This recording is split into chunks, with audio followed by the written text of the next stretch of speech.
Os principais nomes do cenário político passam por aqui. Café com Política.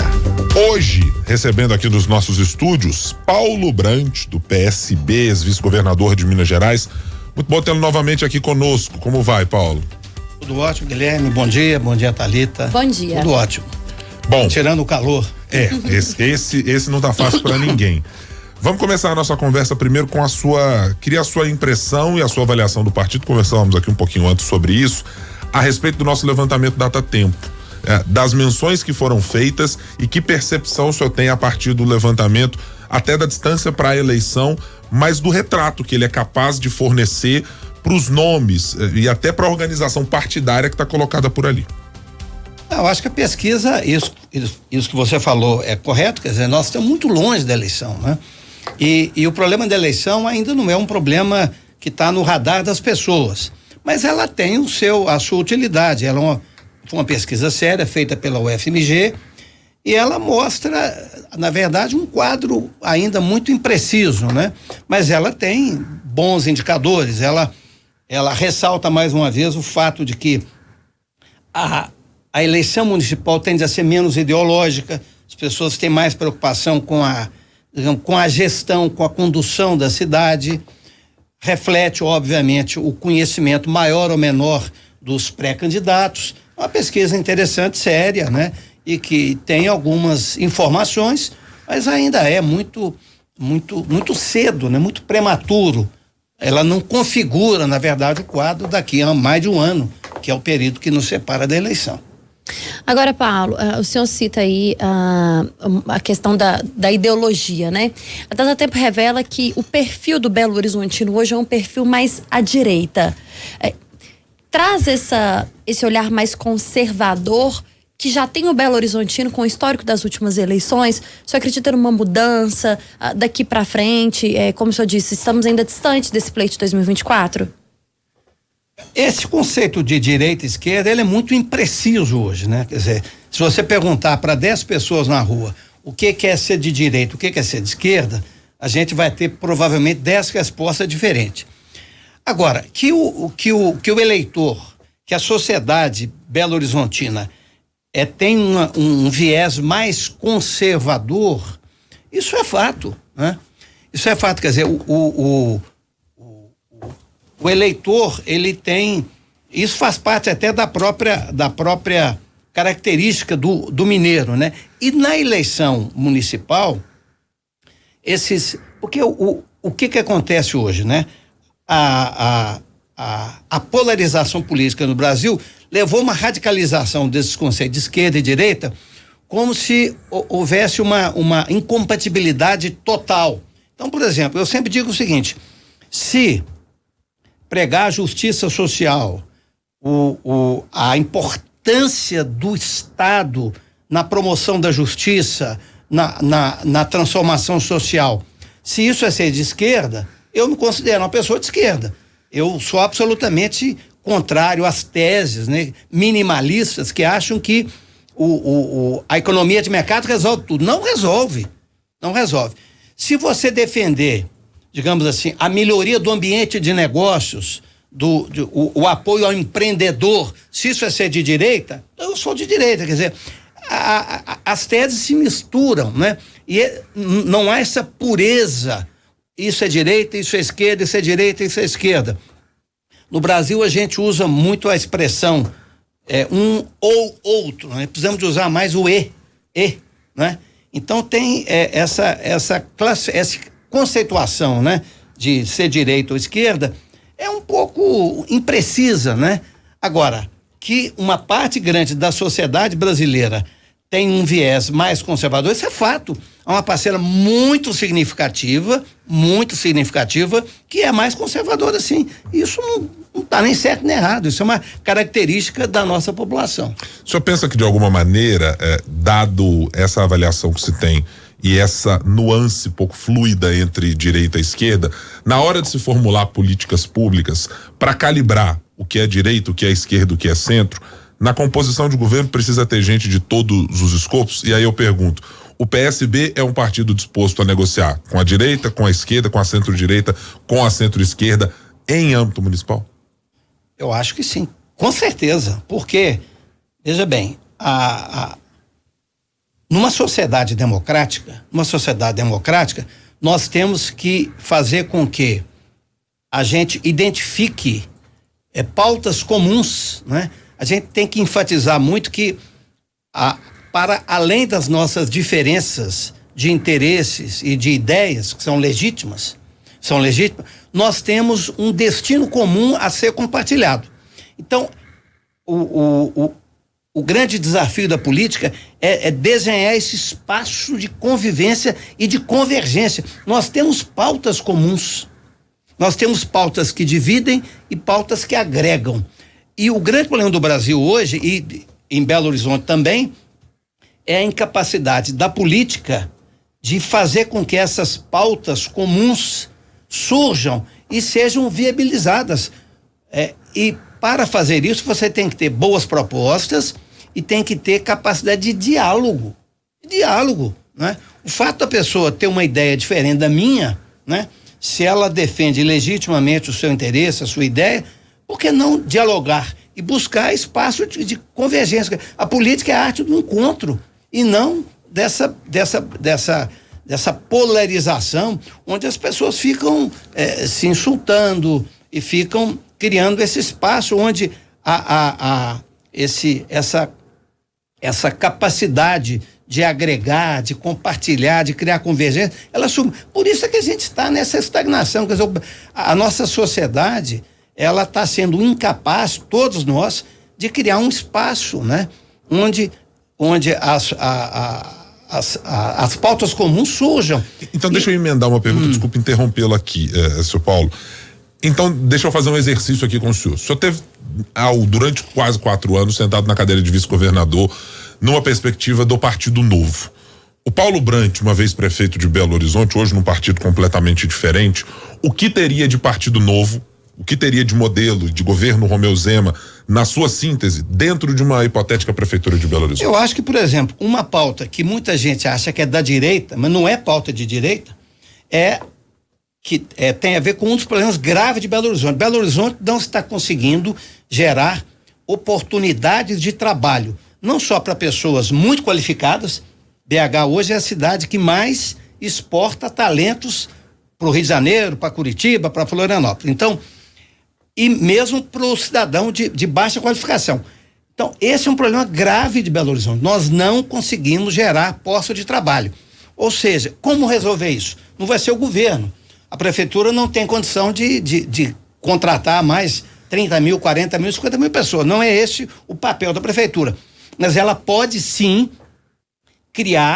melhorar radicalmente o ambiente de negócios para fazer com que, principalmente o pequeno empreendedor, o microempreendedor, encontre um ambiente mais arejado. Eu sei, eu vivi com o meu filho, que foi um pequeno empreendedor, e vi a dificuldade que é o pequeno empreendedor, aquele empreendedor que não tem capital praticamente.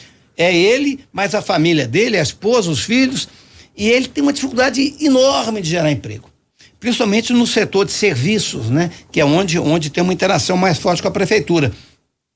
E são setores que geram trabalho, né? Então essa é uma pauta de direita? Não. Quando a gente fala em criar espaço para inovação, para o empreendedorismo, isso é vital para a sociedade. Isso é uma pauta que o Partido Novo defende e que eu acho que é uma pauta absolutamente compatível com uma visão de justiça social. Seria desburocratizar? Na fala do governador Romeu Zema, ele gosta tanto de falar isso, né? Que o governo precisa desburocratizar, facilitar para o empreendedor, facilitar com que as empresas conquistem mão de obra de qualificação, mas que forneçam também oportunidades para essa mão de obra? Mas é mais do que desburocratizar, significa um pouco simplificar os processos, as rotinas, é mais do que isso, né? Eu acho que isso, no fundo, é você confiar. Eu acho que no Brasil nós temos um déficit grande de confiança. Quando você não confia, a relação fica ruim. Quando eu não confio, né, na minha esposa, no meu filho, no meu amigo, as relações ficam contaminadas. Há um pressuposto, né, cultural de que um empreendedor de que o empreendedor, ele, se eu não controlar e não fiscalizar, ele vai descumprir a lei ambiental, a lei trabalhista. E essa relação de desconfiança, ela cria controles inúteis. Então eu acho que nós temos que criar uma relação inversa. Confiar nas pessoas. E se as pessoas não se comportarem à altura da confiança, aí sim, punir de acordo com a lei, né? Então é criar um ambiente, é um contexto, não é uma coisa muito formal de burocracia, de mexer na lei. Isso é um detalhe. Isso é um detalhe importante, mas é um detalhe. Eu acho que a grande transformação é criar um ambiente de o empreendedor sentir que ele é bem-vindo, né? Um empreendedor que está lá com o dinheirinho que ele tem do fundo de garantia, abre uma lojinha, abre um bar, abre um restaurante. Esse camarada tem que ser aplaudido, apoiado, porque ele está gerando emprego, ele está... E cada vez mais nós temos o seguinte: o emprego tradicional, o emprego formal, onde as pessoas entram numa empresa e ficam 10, 15 dias, esse emprego está acabando por conta das novas tecnologias. Então nós temos que conviver com esse novo mundo, onde as pessoas vão buscar trabalho, de certa forma, empreendendo por conta própria, seja como um microempreendedor individual, uma pequena empresa, uma média empresa. Então o Estado tem que dar a mão para o empreendedor. Dar a mão para o empreendedor e dizer o seguinte: você é super bem-vindo, Belo Horizonte te acolhe, né? Venham para cá, empreendam, inovem, né? Gerem emprego. Isso é fundamental. É a pauta de direita? Não tem nada de direita nisso. Uma pauta de justiça social, né? Justiça social. Paulo, deixa eu lhe perguntar agora sobre questões partidárias. O PT de Belo Horizonte já se apresentou há algum tempo com uma candidatura do deputado federal Rogério Correia, colocada como para decidir lá na frente se de fato as condições políticas e de alianças vão poder levar o partido a ter essa candidatura. Também se fala sobre a possibilidade de que acordos nacionais entre PT e PSD, do prefeito Gilberto Kassab e do prefeito de Belo Horizonte, Fouad Noman, também possam levar a uma decisão de um apoio eventual à candidatura de Fouad aqui na capital. O Paulo Brandt, que apoiou e que disse declarar o seu voto ao presidente Lula nas últimas eleições no ano passado, gostaria de ter o PSB também neste mesmo campo para dizer: posso ser o candidato de Lula em Belo Horizonte? Isso é muito difícil dizer, né? Quer dizer, depende dessas alianças nacionais, né? O PSB é um partido que tem um viés, digamos, de centro-esquerda. O PSB sempre teve muito forte nos seus programas, na sua atitude, o quê? Uma defesa intransigente da democracia. O PSB surgiu lá na década de 40 como um partido um movimento a favor da democracia, como um valor absoluto.